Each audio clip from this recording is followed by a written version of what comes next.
Oggi raccontiamo una storia diversa, dico, ma prima mi fermo a sentire se per caso Miss Leafold si è scordata qualcosa ed è rientrata.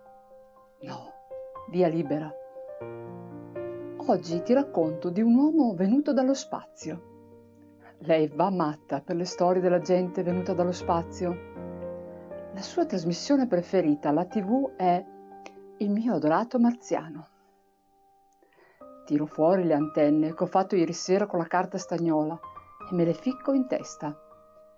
Un paio per me e un paio per lei. Sembriamo due matte con quella roba.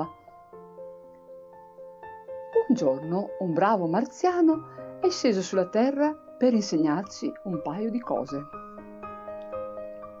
Un marziano?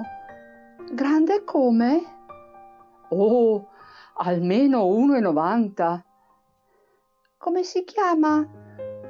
Marziano Luther King. Fa un respiro profondo e mi appoggia la testa sulla spalla.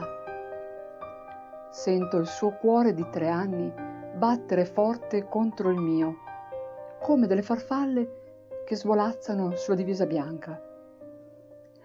Era un marziano davvero simpatico, Mr. King.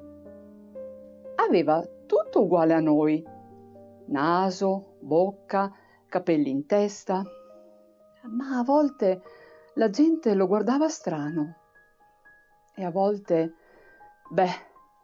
certi erano proprio cattivi con lui. Potrei finire in guai grossi a raccontare queste piccole storie, specialmente con Mr. Leafold. Ma May Mobley lo sa che sono le nostre storie segrete. Perché, Abby? Perché erano cattivi con lui? Perché era verde.